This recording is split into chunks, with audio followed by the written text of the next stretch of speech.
सबसे पहले यहाँ पर आपको क्वेश्चन दिया है, पहले लड़की आई या लड़का आया, है ना। तो आप लोग भी अपना आंसर मुझे कमेंट बॉक्स में बताना, ताकि मुझे भी पता चले कि आप लोगों को कितना पता है। ओके, लेकिन मेरे क्वेश्चन समझाने से पहले आपको आंसर देना है। चलिए, पहले लड़की आई या लड़का आया उसको देख लेते हैं। चलिए, किसी ने बोला कि पहले मेल आया। ओके, हम मेल फीमेल को लेंगे। चलिए, किसी ने बोला कि पहले मेल आया, तो चलिए सबसे पहले मेल से हम स्टार्ट करते हैं। हमने यहाँ पर एक डायग्राम बनाया है, ये हमारा मेल है और ये हमारी फीमेल है। ओके, अब देखिए मुझे ये बताइए कि जो मेल और फीमेल, तो उसके जो भी क्रोमोसोम होते हैं, ओके, जिसको हम गुणसूत्र बोलते हैं। क्या बोलते हैं? गुणसूत्र। गुणसूत्र। ओके, मेल और फीमेल के जो गुणसूत्र होते हैं वो मिलते हैं और उससे ये आपकी लड़की या लड़का तय किया जाता है ना। तो ये गुणसूत्र होता है जिसको इंग्लिश में क्या बोलते हैं? क्रोमोसोम्स। Okay, chromosomes. ओके, चलिए अब देखिए मेल में क्या होते हैं। चलिए हम देखते हैं कि मेल के लिए XY जिम्मेदार होता है और लड़की के लिए एक्सेस जिम्मेदार होता है ना। यही होता है ना, अगर लड़का होना हो तो लड़के के लिए जो गुणसूत्र होता है वो XY होता है, और जो फीमेल होती है फीमेल के लिए क्या XX जिम्मेदार होता है। अब देखिए हम देखते हैं कि किस तरीके से यहाँ पर आंसर बनता है। तो देखिए हमने यहाँ से X को ले लिया, ओके, और यहाँ से पहले वाले X को ले लिया। ओके, तो यहाँ पर बना क्या? XX। इसका मतलब ये क्या हुआ? लड़की हो गई, है ना। फिर यहाँ से देखिए, यहाँ से हमने ले लिया Y को, ओके, और यहाँ से हमने ले लिया X को। तो दोस्तों यहाँ पर YX बन गया। तो ये क्या YX लड़का होगा? यहाँ पर तो हमने क्या बताया? XY होता है, जो गुणसूत्र XY होता है ना वो ही लड़के के लिए जिम्मेदार होता है। तो YX तो होता ही नहीं है ना। तो यहाँ पर हमारा ये गलत हो गया, हमने मेल को पहले रखा और फीमेल को बाद में रखा। तो यहाँ पर तो बहुत बड़ी गड़बड़ी हो गई, है ना भाई। चलिए अब दूसरा बना लेते हैं। फीमेल को पहले रख देते हैं, मेल को बाद में रख देते हैं। यहाँ पर हमने फीमेल को रखा, यहाँ पर हमने मेल को रखा। ओके, अब देखिए यहाँ से X, यहाँ पर XX होगा और यहाँ पर XY होगा। ओके, चलिए हमने यहाँ से X लिया, यहाँ से X लिया, मतलब यहाँ पर क्या हुआ? XX, मतलब कि ये लड़की हुई, है ना। उसके बाद देखिए यहाँ से हमने क्या लिया? X लिया, और यहाँ से हमने क्या लिया? Y लिया, मतलब यहाँ पर XY बन गया। तो XY मतलब हमारा क्या हुआ? लड़का, है ना। तो अब ये सही वे में आपको दिख रहा होगा, है ना। यहाँ पर हमने जो डायग्राम बनाया, यहाँ पर गड़बड़ी हो गई थी भैया, है ना, और यहाँ पर बिल्कुल भी गड़बड़ी नहीं, यहाँ पर दोनों सही है। तो यहाँ पर आपका आंसर क्या बनेगा कि पहले लड़की आई या लड़का आया? यहाँ पर देखिए पहले कौन है, मेल है या फीमेल है? कौन सा वाला सही था? ये वाला सही था, ये वाला गलत था हमारा, है ना। तो पहले कौन आई भाई? लड़की आई। तो यहाँ पर हमारा आंसर क्या होगा? लड़की is the correct answer. I hope आप लोगों को अच्छे से समझ में आ गया होगा कि भाई पहले लड़की आई या लड़का आया, या तो फिर आप ये भी बोल सकते हैं पहले मेल आया या फीमेल आई। ओके, चलिए अब नेक्स्ट क्वेश्चन को देखते हैं कि लड़की के लिए कौन सा गुणसूत्र जिम्मेदार होता है। ओके, तो लड़की के लिए हमने अभी आगे आपको बताया XX होता है। ओके, तो यहाँ पर हमारा आंसर क्या आएगा? XX। उसके बाद देखते हैं क्वेश्चन नंबर 3 है आपका। ओके, लड़के के लिए कौन सा गुणसूत्र जिम्मेदार होता है? तो लड़के के लिए हमने क्या बताया? देखिए यहाँ पर ऑप्शन क्या है? XX है, दूसरे में YX है, तीसरे में XY है, चौथे में YY है। कौन सा आएगा भाई लड़के के लिए? हाँ, XY होगा। तो यहाँ पर तीसरा आपका आंसर करेक्ट है। उसके बाद देखते हैं चौथा नंबर का क्वेश्चन। पुरुष के प्रजनन कोशिका या युग्मक को क्या कहा जाता है? देखिए यहाँ पर हम बताते हैं आपको, ये है हमारी फीमेल, ये है हमारा मेल। ओके, अब देखिए फीमेल जो होती है ना, उसमें यहाँ पर देखिए मेल जो होते हैं उसके क्या होता है? शुक्राणु होते हैं, है ना। और यहाँ पर फीमेल में क्या होगा? फीमेल में अंडाणु होगा, अंडाणु, है ना। अंडाणु को बोलते हैं ओवम, और शुक्राणु को क्या बोलते हैं भाई? शुक्राणु को बोलते हैं स्पर्म। ओके, तो यहाँ पर देखिए पुरुष के प्रजनन कोशिका या युग्मक को क्या कहा जाता है? तो यहाँ पर दोस्तों आपका आंसर क्या आएगा भाई? यहाँ पर आपका आंसर आएगा शुक्राणु यानी कि स्पर्म, जिसको क्या बोलते हैं? स्पर्म। ओके, यहाँ पर अंडाणु को बोलते हैं ओवम, शुक्राणु कोशिका को बोलते हैं स्पर्म सेल। ओके, और अंडबीज, हाँ अंडबीज को बोलते हैं ओवम सेल, या नहीं सॉरी, यहाँ पर अंडबीज को बोलते हैं एग सेल। ओके ओके, तो यहाँ पर हमारा आंसर कौन सा है? 2 नंबर वाला आंसर करेक्ट है। उसके बाद देखते हैं दोस्तों, महिला प्रजनन कोशिका को क्या कहा जाता है? महिला प्रजनन कोशिका को क्या कहा जाता है? तो यहाँ पर शुक्राणु मीन्स आपका स्पर्म, अंडाणु मीन्स आपका ओवम, अंड कोशिका मतलब एग सेल, और शुक्राणु कोशिका मतलब आपका स्पर्म सेल।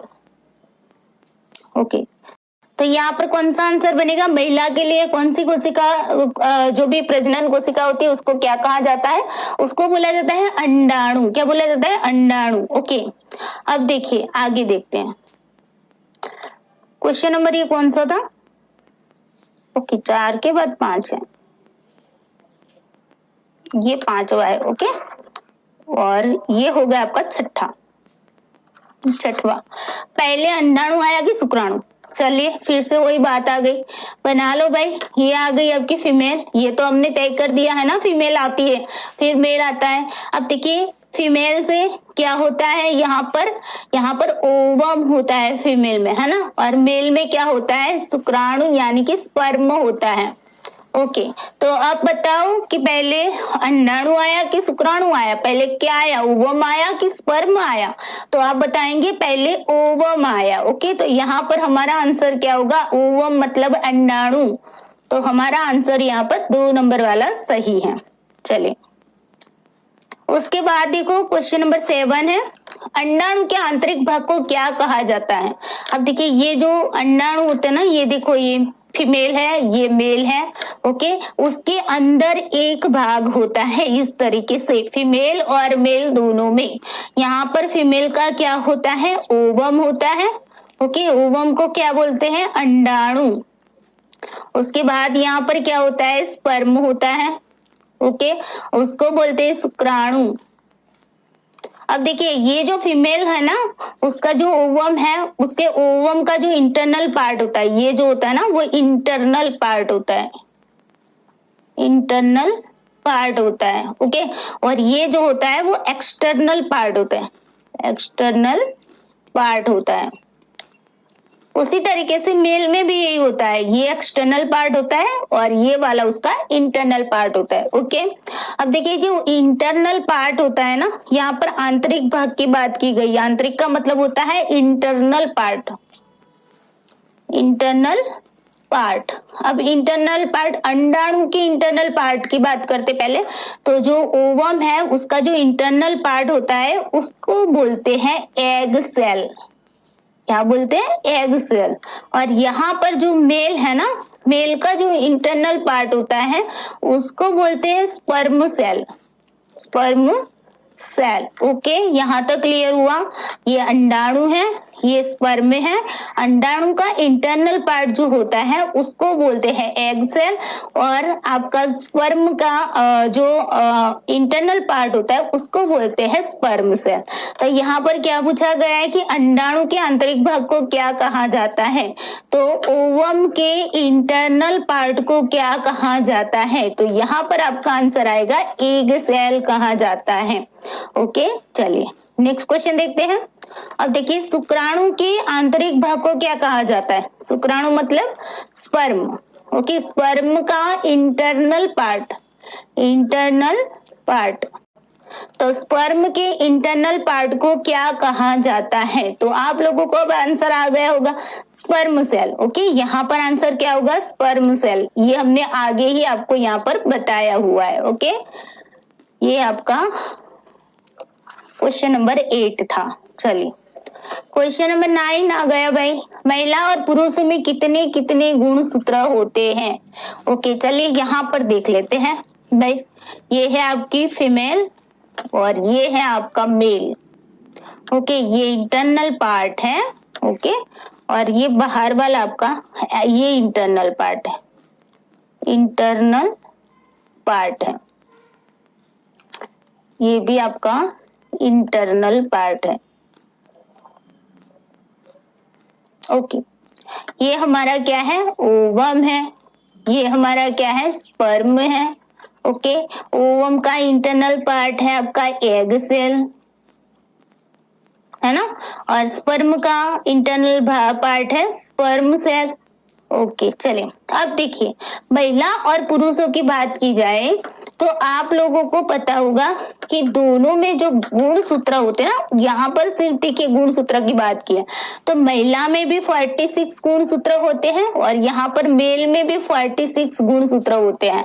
जो क्रोमोसोम्स होते हैं ना, वो क्रोमोसोम्स की अगर संख्या ऐसे ही क्वेश्चन पूछे जाते हैं आपके, ओके, तो महिला और पुरुषों में कितने गुणसूत्र होते हैं, कितने क्रोमोसोम्स होते हैं, यहाँ पर क्रोमोसोम्स की बात की गई है। ओके, क्रोमोसोम्स, कितने क्रोमोसोम्स होते हैं, महिला में भी 46 होते हैं और जो मेल होते हैं यानी कि पुरुष होते हैं उसमें भी 46 होते हैं। अब देखिए तो यहाँ पर आंसर क्या आएगा आपका, यहाँ पर आपका आंसर आएगा 46। ओके, यहाँ तक क्लियर हुआ कि 46 महिला में भी क्रोमोसोम्स होते हैं और पुरुषों में भी 46 क्रोमोसोम्स होते हैं। चलिए अब देखिए, महिला और पुरुषों में गुणसूत्र की कितनी जोड़े होती है, तो देखिए फीमेल है और मेल है। ओके, फीमेल में टोटल आपके गुणसूत्र जो क्रोमोसोम्स होते हैं वो कितने होते हैं, 46 होते हैं। मेल में कितने होते हैं, 46 होते हैं। यहाँ पर जोड़े की बात की गई दोस्तों, यहाँ पर जोड़े की बात की, जोड़ा मतलब समझते हो ना, ये एक होता है एक दूसरा होता है, ये दोनों मिलते हैं तो उसको जोड़ बोलते हैं ना, तो यहाँ पर जोड़े की बात की गई है। ओके, तो यहाँ पर देखो महिला और पुरुषों दोनों की यहाँ पर बात कर दी है हमने। ओके, महिला में कितने जोड़ होते हैं गुणसूत्र के, तो 23 जोड़ होते हैं। ओके, याद रखिएगा ये जोड़ है। ओके, 23 जोड़ होती है क्रोमोसोम्स की, यानी कि आपके गुणसूत्रों की, क्रोमोसोम्स जोड़। ओके, यहाँ पर कितनी होती है, 23, और मेल में भी कितनी होती है, 23 होती है। ओके, ये आपको पता चल गया कितनी जोड़े होती है, तो यहाँ पर आपका आंसर क्या आएगा, 23 जोड़ होती है। ओके, चलिए ये वाला कौन सा क्वेश्चन था, हाँ 10 नंबर वाला था। चलो जी, अब आ जाते क्वेश्चन नंबर 11, महिला और पुरुषों में बाह्य गुणसूत्र कितने होते हैं। हमने अभी आपको बताया था ना कि यहाँ पर ओवम और ये जो स्पर्म होता है ना उसके अंदर इंटरनल पार्ट होता है और एक होता है एक्सटर्नल। ये जो है आपका इंटरनल है, ओके, और ये जो है आपका एक्सटर्नल है। यहाँ पर भी देखो ये एक्सटर्नल पार्ट है और यहाँ पर आपका ये इंटरनल पार्ट है। तो यहाँ पर देखिए जो गुणसूत्र की बात की जाती है ना, तो महिला में ये फीमेल है और ये मेल है। महिला में टोटल कितने बताए थे हमने गुणसूत्र, 46 बताए थे। मेल में भी कितने बताए, 46 बताए। अब इसमें क्या होता है पता है कि इंटरनल में 23 आपके जो गुणसूत्र होते हैं, क्रोमोसोम्स होते हैं, वो 23 इंटरनल में होता है यानी कि इंटरनल पार्ट में होते हैं, और 23 जो होते हैं वो आपके एक्सटर्नल पार्ट में होता है। ओके, इसी तरीके से मेल में भी यही सिचुएशन होती है कि इंटरनल के अंदर 23 क्रोमोसोम्स होते हैं और एक्सटर्नल में भी आपके 23 क्रोमोसोम्स होते हैं।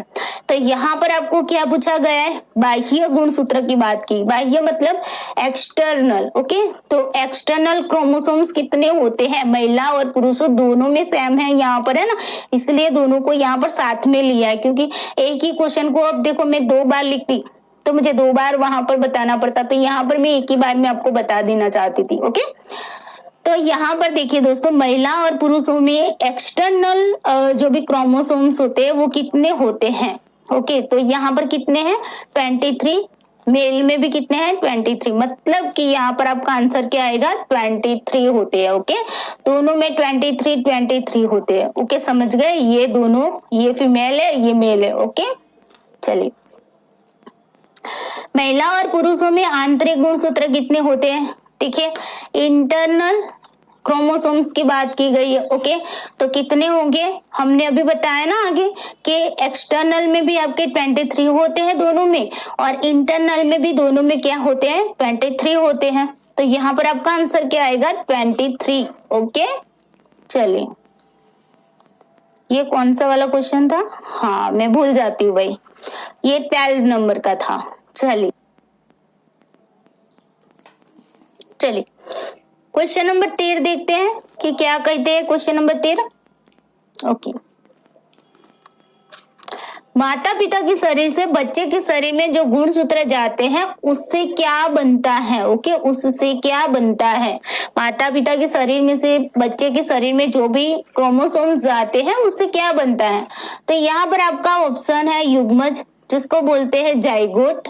ओके, ब्लास्टोसिस्ट को ब्लास्टोसिस्ट बोला जाता है, ब्लास्टोसिस्ट। Okay, cyst, blastocyst. उसके बाद है आपकी अंड कोशिका है। ओके, अंड कोशिका जिसको क्या बोलते हैं? एग सेल बोलते हैं। Okay, egg cell.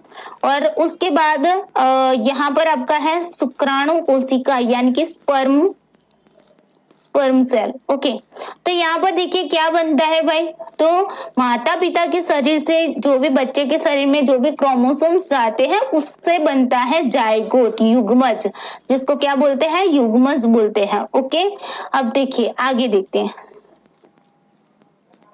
उसके बाद देखो क्वेश्चन नंबर 14 है, माता पिता के गर्भाशय की उस मजबूत कोशिका जिसमें बच्चे का विकास होता है उसे क्या कहा जाता है? अब देखिए यहाँ पर ये जो हमारा ओवम था, ओके, और ये हमारे फीमेल है और ये हमारे मेल है और इसका ये स्पर्म है।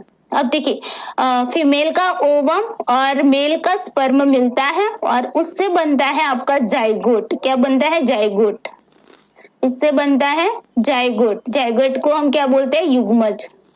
अब देखिए ये युग्मज बनता है और उसके बाद युग्मज के बाद यहाँ पर एक ब्लास्टोसिस्ट बनता है। क्या बनता है? ब्लास्टोसिस्ट।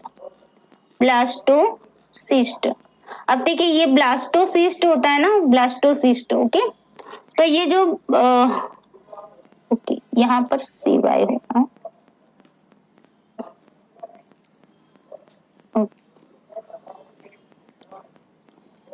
ब्लास्टोसिस्ट। ओके, तो ये ब्लास्टोसिस्ट बनता है और ये ब्लास्टोसिस्ट होता है ना, वो क्या करता है कि माता के गर्भ के अंदर जो गर्भाशय है, माता का गर्भाशय, उसके अंदर एक कोशिका है और वह कोशिका क्या होती है? उस कोशिका के अंदर जो भ्रूण होता है ना, बच्चा जो होता है ना, उसका विकास होता है और ये जो कोशिका होती है ना वो बहुत ही मजबूत होती है। इसीलिए जो बच्चा होता है ना, जब माँ के गर्भ में होता है तब वो किक करता है ना, पैर से किक मारता है, तब भी वो जो झिल्ली होती है ना वो कभी भी फटती नहीं है। ओके, तो उसी को हम बोलते हैं ब्लास्टोसिस्ट। तो यहाँ पर आपका आंसर क्या आएगा? 4th। ओके, चलिए अब क्वेश्चन नंबर 15 देख लेते हैं कि निम्नलिखित को क्रम में बनाओ। भाई यहाँ पर स्पर्म है आपका। ओके, यहाँ पर युग्मज यानी कि जाइगोट है, जाइगोट। उसके बाद अंडाणु है जिसको हम बोलते हैं ओवम। ओके, और ये है आपका ब्लास्टोसिस्ट, ब्लास्टोसिस्ट। अब आपको इसको क्या करना है? क्रम में लगाना है। तो यहाँ पर इसे कैसे क्रम में लगाओगे भाई? तो सबसे पहला क्या आएगा? आपको क्रम में लगाना है। तो सबसे पहले हमने क्या बताया? सबसे पहले हमारा क्या आया भाई?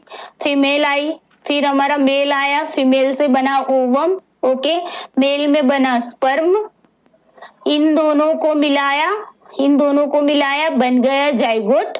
ओके, ये बन गया आपका जाइगोट और जाइगोट के बाद बनता है आपका ब्लास्टोसिस्ट, ब्लास्टोसिस्ट। ओके, तो यहाँ पर क्रम में लगाया तो ओवम के बाद स्पर्म, दोनों मिले तो मिल गया आपका जाइगोट और जाइगोट के बाद हुआ ब्लास्टोसिस्ट। तो यहाँ पर हम पहले ओवम को लगाएंगे, ओवम मतलब तीसरा नंबर वाला है। ओके, यहाँ पर उसके बाद स्पर्म को लगाएंगे यानी कि फर्स्ट नंबर पर है। ओके, यहाँ पर उसके बाद दोनों को मिलाया बन गया आपका जाइगोट यानी कि यहाँ पर 2 नंबर आ जाएगा और जाइगोट के बाद बनता है ब्लास्टोसिस्ट यानी कि यहाँ पर 4th नंबर। तो 3 1 2 4, 3 1 2 4 कहाँ पर है भाई? हाँ यहाँ पर देखो। तो यहाँ से आपका आंसर है 3 नंबर वाला सही। ओके, चलिए क्वेश्चन नंबर 16 देखते हैं भाई। महिला में कितने जोड़े XX होते हैं? चलिए यहाँ पर हमारा क्वेश्चन आ गया, महिला के अंदर कितने जोड़े XX होते हैं। हमने बात की थी अभी फीमेल और मेल।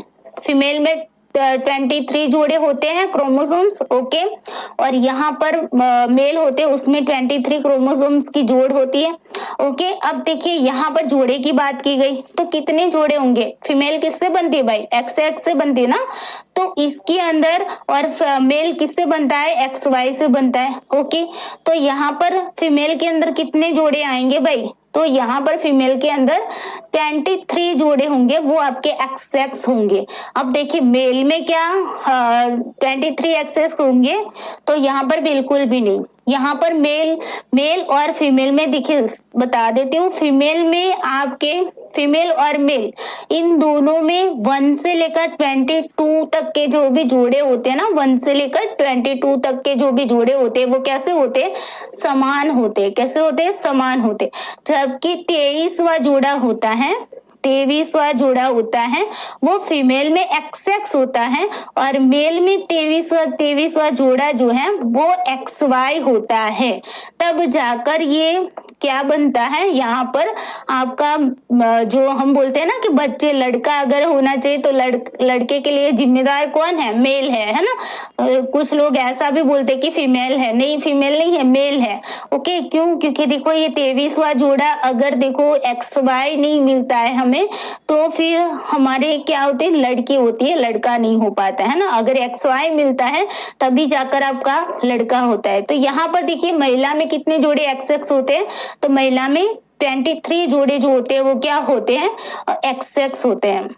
उसके बाद देखिए पुरुष में कितने जोड़े XX होता है, तो हमने आगे बताया ना, पुरुष में और महिला में, फीमेल और मेल दोनों में 1 से लेकर 22 तक के जो भी जोड़े हैं वो कितने हैं, वो कैसे होते हैं, XX होते हैं। 23 में ही दोनों में चेंज आ जाता है, फीमेल के अंदर आ जाता है XX और मेल के अंदर आ जाता है XY, ओके।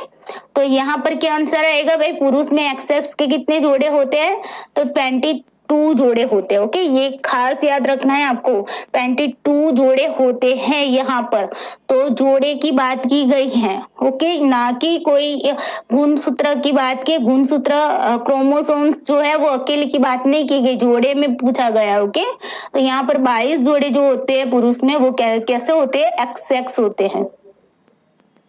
ये कौन सा वाला क्वेश्चन नंबर था आपका, 16 के बाद ये 17 नंबर देना भाई भूल गई थी, ओके। चलिए कोई बात नहीं। अब आ गया 18वां।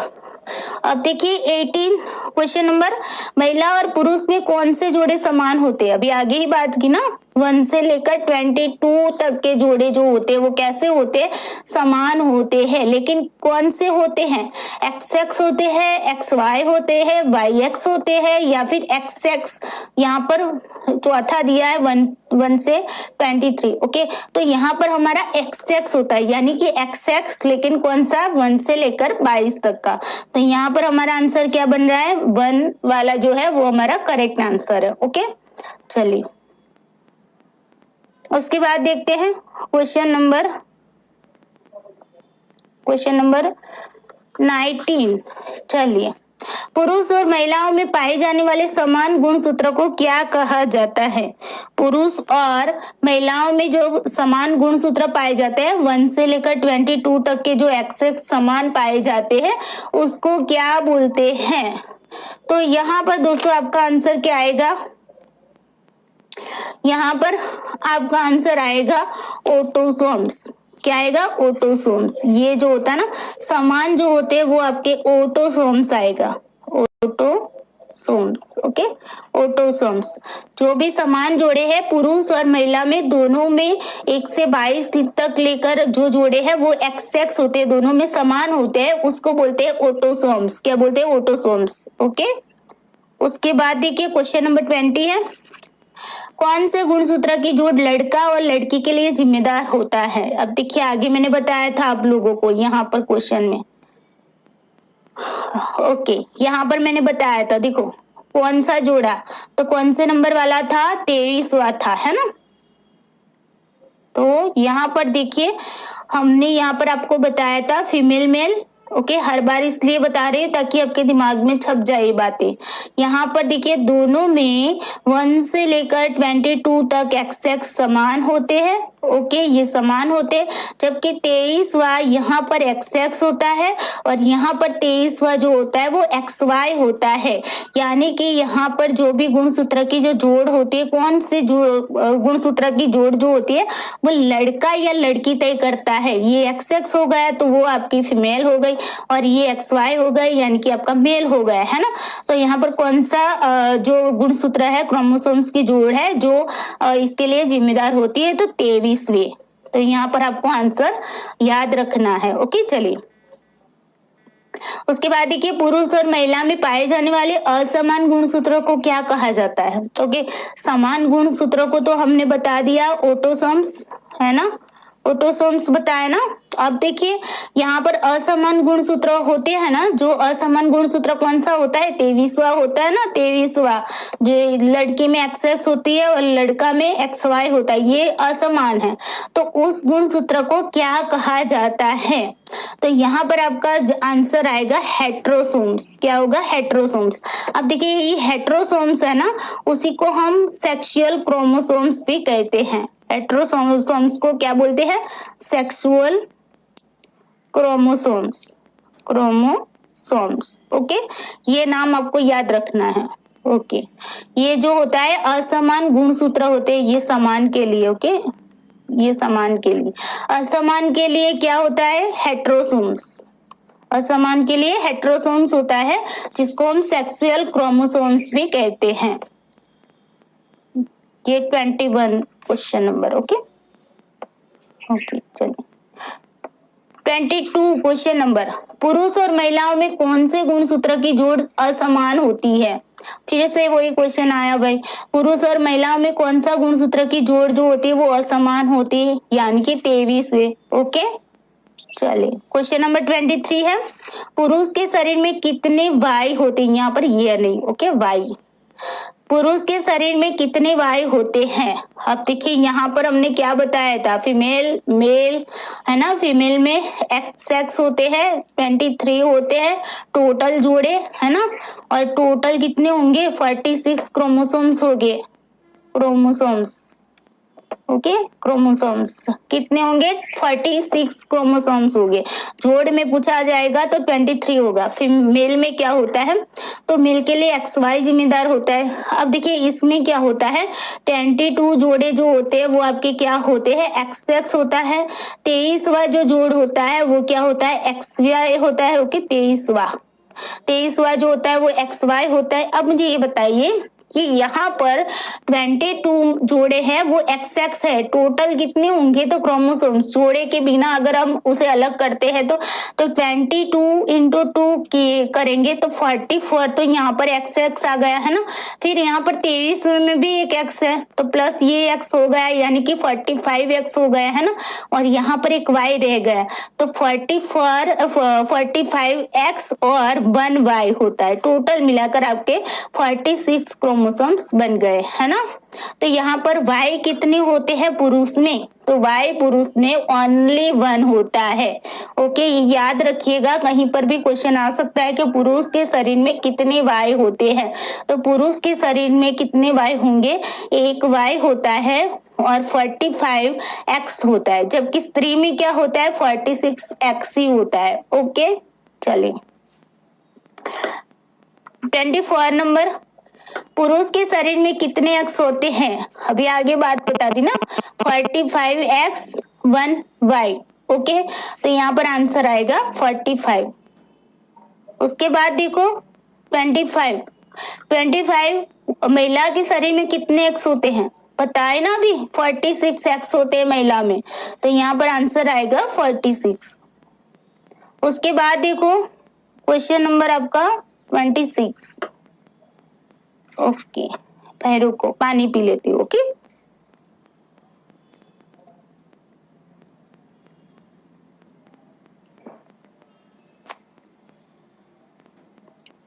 चलिए क्वेश्चन नंबर 26, एक्स और वाई गुणसूत्र के संदर्भ में कौन सा कथन सही है।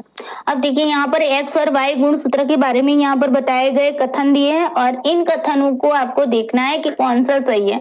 तो यहाँ पर देखिए ऑप्शन है एक्स छोटा होता है वाई बड़ा होता है, एक्स बड़ा होता है वाई छोटा होता है, एक्स और वाई दोनों समान होते हैं, एक्स बड़ा होता है वाई लंबा होता है। तो चलिए यहाँ पर देखते हैं कि ये एक्स होता है ये वाई होता है। ओके, तो यहाँ पर याद रखिएगा ये जो एक्स होता है ना वो बड़ा होता है। कैसा होता है? बड़ा होता है। वाई जो होता है ना वो छोटा होता है। याद रखिएगा भाई, एक्स होता है ना, एक्स गुणसूत्र यानी कि एक्स क्रोमोसोम है ना, क्रोमोसोम, ये भी क्रोमोसोम है आपका, है ना। तो एक्स क्रोमोसोम है वो कैसा होता है? बड़ा होता है। बड़ा होता है इसको हम लंबा भी बोलते हैं। ओके, जबकि वाई क्रोमोसोम है वो क्या होता है? छोटा होता है। तो यहाँ पर कौन सा कथन सही है भाई कि एक्स बड़ा होता है और वाई छोटा होता है। ओके, ये वाला आपका सही है।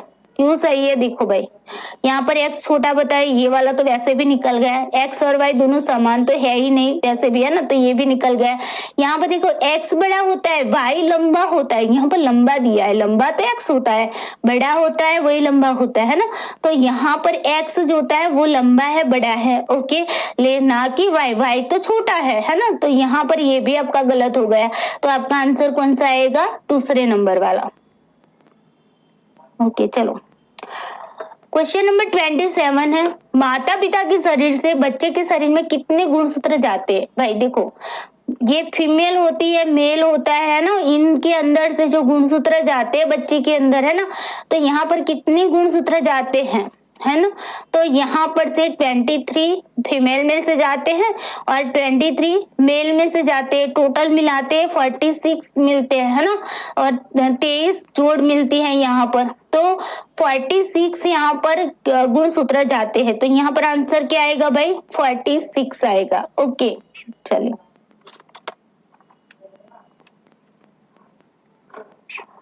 ओके चलिए, उसके बाद है क्वेश्चन नंबर कौन सा है भाई? 28। क्वेश्चन नंबर 28 है, बच्चे के शरीर में जाने वाले गुणसूत्रों की संख्या बढ़ जाती है या कम हो जाती है तो क्या बनता है? अब देखिए फीमेल मेल इन दोनों में से जो गुणसूत्र जाते हैं टोटल कितने होते हैं? 46 होते हैं। लेकिन कभी कभी ये बनता है कि ये 46 गुणसूत्र नहीं जाते हैं, तो कभी कभी क्या होता है कि इसमें कमी आ जाती है, यानी कि 46 नहीं जाते, उससे कम जाते हैं, या तो फिर बढ़ जाते हैं। 46 से ज्यादा जो गुणसूत्र होते हैं वो चले जाते हैं, या तो फिर 46 से कम चले जाते हैं। ओके, तो उससे क्या बनता है भाई? तो देखो जब भी आपका जो क्रोमोसोम्स होते हैं ना उसकी जो 46 संख्या होनी चाहिए, माता पिता के अंदर से जो भी क्रोमोसोम्स जाते हैं वो टोटल मिलाकर आपके 46 जाने चाहिए। लेकिन कभी कभी क्या होता है उसमें कमी आ जाती है या तो फिर वो बढ़ जाते हैं, है ना। तो ऐसी कंडीशन में क्या बनता है? तो ऐसी कंडीशन में आपका बनता है सिंड्रोम। सिंड्रोम बनता है। क्या बनता है? सिंड्रोम बनता है। ओके, तो यहाँ पर आंसर यहाँ पर क्या बताया? बच्चे के शरीर में जाने वाले गुणसूत्रों की संख्या बढ़ जाती है या कम हो जाती है तो क्या बनता है भाई? सिंड्रोम बनता है। ओके चलें, अब देखिए बच्चे का शारीरिक और मानसिक विकास किससे प्रभावित होता है? तो अब देखिए ये जो सिंड्रोम था ना हमारा फीमेल और मेल से, यहाँ पर मान लीजिए 46 जाने चाहिए थे, लेकिन मान लो कि 46 से कम गए या फिर 46 से ज्यादा चले गए, तो यहाँ से हमारा बना सिंड्रोम, है ना। अब देखिए ये सिंड्रोम जो होता है ना, सिंड्रोम जो होता है उसकी वजह से क्या होता है कि बच्चे का जो भी शारीरिक और मानसिक विकास होता है ना वो सिंड्रोम से प्रभावित हो जाता है। सिंड्रोम से क्या होता है? बच्चे का शारीरिक और मानसिक विकास क्या हो जाता है? प्रभावित होता है। तो बच्चे का शारीरिक और मानसिक विकास किससे प्रभावित होता है? तो सिंड्रोम से होता है। तो यहाँ पर आपका आंसर क्या आएगा? सिंड्रोम। ओके चलिए, ये कौन सा वाला क्वेश्चन था? Question number 29। चलिए भाई, क्वेश्चन नंबर 30 है, निम्न में से कौन सा सिंड्रोम का प्रकार नहीं? अब देखिए ये सिंड्रोम की हमने बात की थी ना, तो देखिए सिंड्रोम का ये सिंड्रोम के 3 भाई है, समझ लो भाई।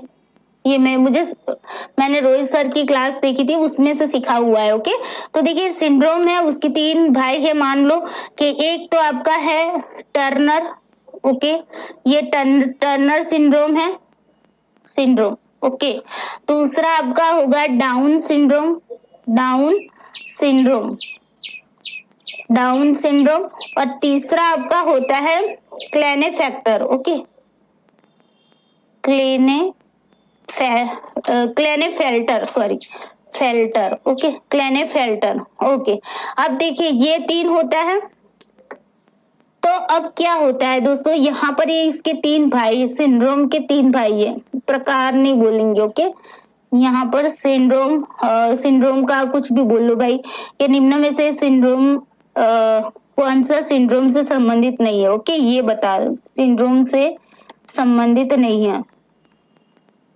ओके, चलिए ये बता लो, ये क्वेश्चन है, निम्न में से कौन सा सिंड्रोम से संबंधित नहीं है। तो यहाँ पर देखिए सिंड्रोम के 3 भाई मान लो, एक है टर्नर सिंड्रोम, दूसरा है डाउन सिंड्रोम, तीसरा है क्लेनेफेल्टर सिंड्रोम। ओके, अब देखिए यहाँ पर आपको 3 नाम मैंने बताया। तो देखिए डाउन सिंड्रोम, फिर ये क्रोमोसोम से, ये तो आपका क्या हो गया, ये तो आपका गुणसूत्र होता है ना, उसको तो हम गुणसूत्र बोलते हैं, तो ये तो सिंड्रोम है नहीं, है ना।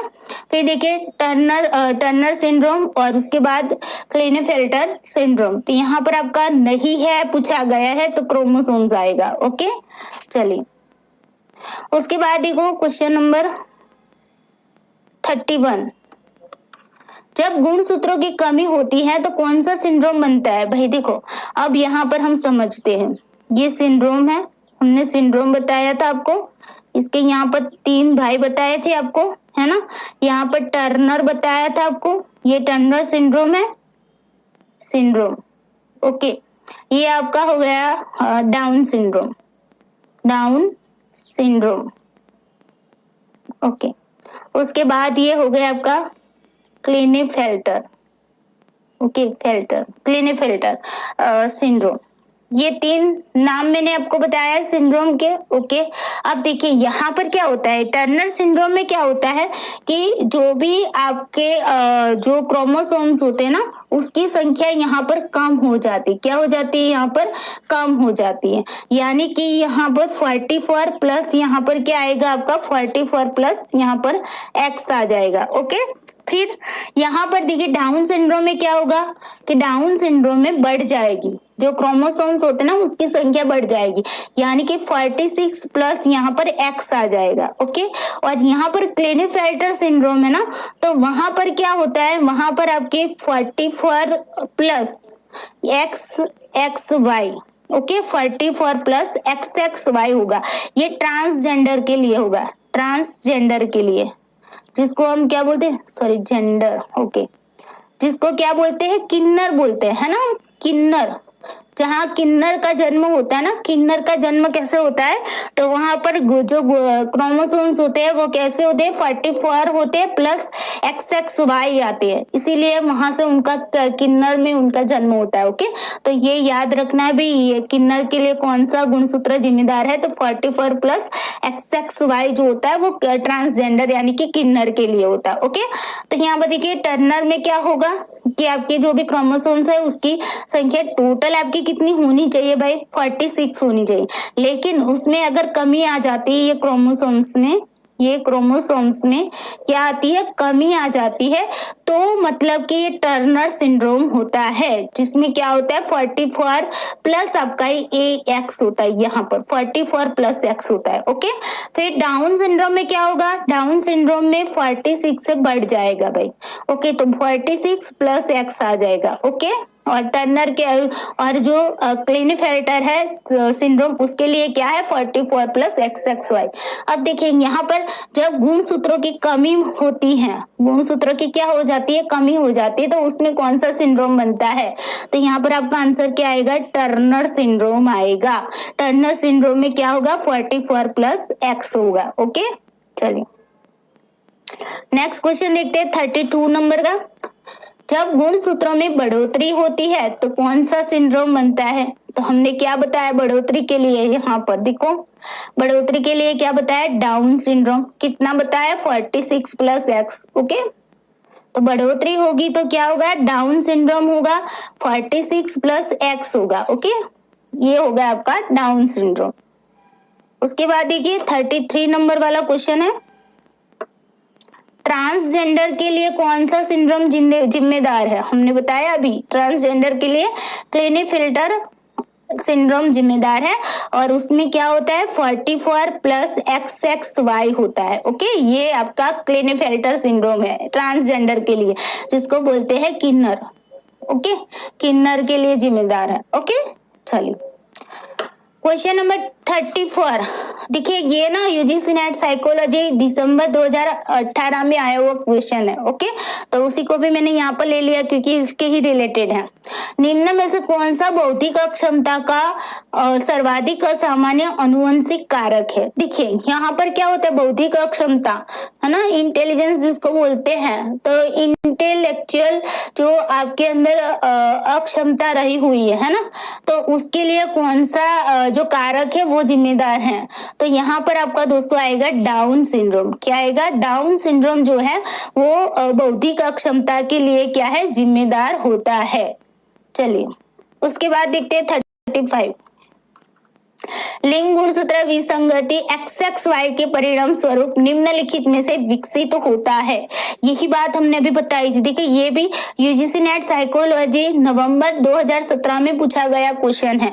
तो देखिए लिंग गुणसूत्र जो हमारा जो क्रोमोसोम्स है उसमें विसंगति, यहाँ पर देखिए XXY की बात की गई है। तो XXY के लिए हमने क्या बताया था आपको, क्लिनेफेल्टर सिंड्रोम है ना, ट्रांसजेंडर के लिए यही बताया था अभी आपको, है ना।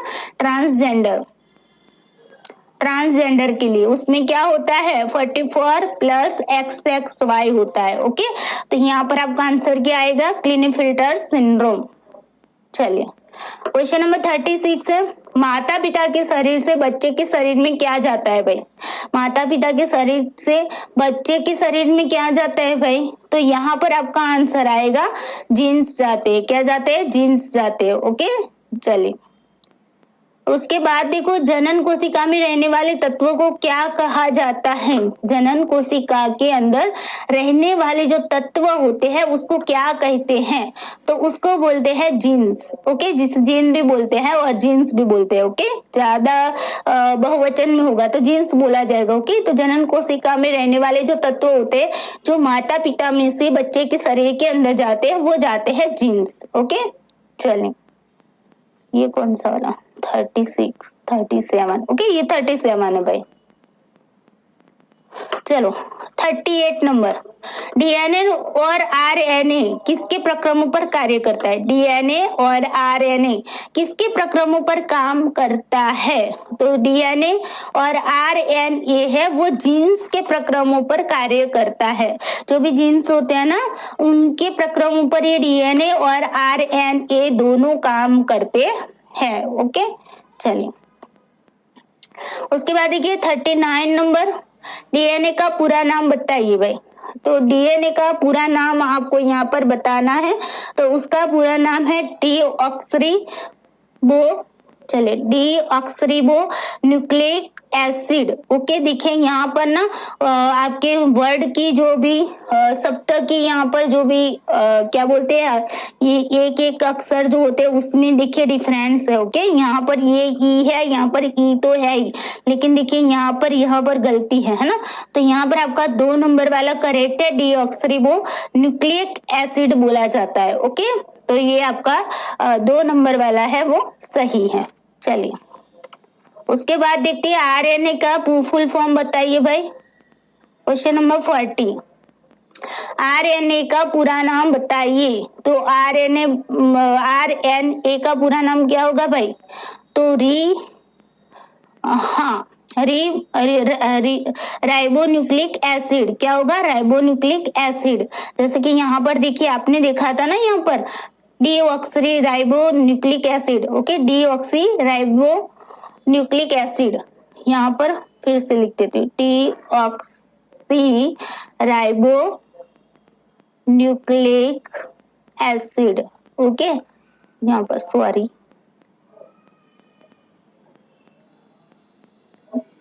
Ribonucleic acid. ओके, तो तो यहाँ पर देखो डी, यहाँ पर एन और यहाँ पर ए। ओके, इस तरीके का ये स्पेलिंग था। अब देखो आरएनए में क्या होगा, ये वाला पूरा आ जाएगा भाई, है ना, राइबो न्यूक्लिक एसिड। ओके, तो यहाँ पर देखो राइबो न्यूक्लिक एसिड, ऐसे याद रखो भाई, राइबो न्यूक्लिक एसिड। ओके, ये देखो RNA। ओके, ये उसका फुल फॉर्म है।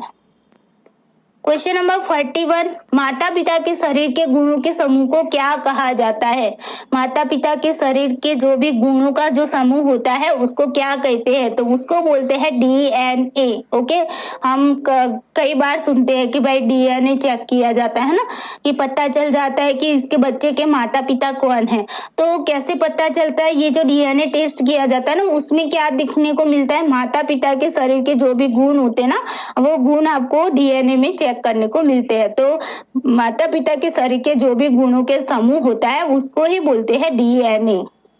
क्वेश्चन नंबर 42 है, जो जीन्स को एक कोशिका से दूसरी कोशिका में क्या करता है, ट्रांसफर करता है। ओके, जो भी जीन्स है माता पिता से मिल रहे हैं, वो जीन्स को एक कोशिका से दूसरे कोशिका में क्या करता है, ट्रांसफर करता है। ओके, ट्रांसफर करता है। तो ये जो ट्रांसफर करता है तो उसको क्या कहा जाता है? तो उसको बोला जाता है RNA। ओके, तो RNA का काम क्या होता है कि जीन्स जो होते हैं उसको एक कोशिका से लेकर दूसरे कोशिका में ट्रांसफर करना उसका काम होता है।